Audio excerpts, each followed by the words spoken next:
حدیث نمبر 14 عن أنس رضي الله عنه أن النبي صلى الله عليه وسلم كان يقول: اللهم إني أعوذ بك من الجنون والجذام والبرص وسيء الأسقام۔ سنن نسائی حدیث نمبر 5493، سنن ابو داود حدیث نمبر 1554، اور حدیث کے الفاظ نسائی کے ہیں، اور علامہ البانی رحمہ اللہ نے اسے صحیح قرار دیا ہے۔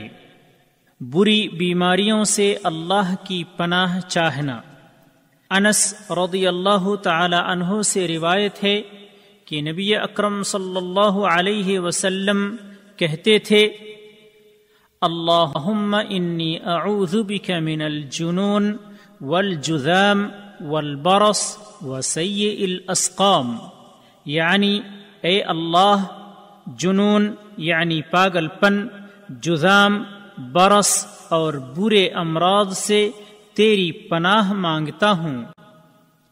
فوائد: نمبر 1، نبی صلی اللہ علیہ وسلم نے خبیث بیماریوں کی شدید قباحت اور لوگوں میں اس کی نفرت کے پیش نظر اس سے پناہ چاہی، کیونکہ اس سے خلقت میں تبدیلی اور خرابی رونما ہوتی ہے۔ نمبر 2، صحت و تندرستی عظیم نعمت ہے۔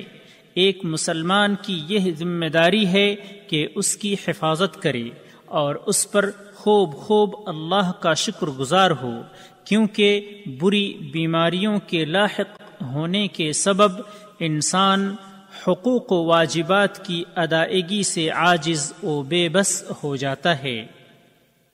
نمبر 3، حفظان صحت کے چند اسباب ہیں جو فی الواقع قوانین الہی ہیں، اور اللہ کے بندے کی بندگی کی یہ علامت و پہچان ہے کہ جسمانی صحت کی حفاظت پر اللہ کے وضع کردہ قوانین کا احترام کرے۔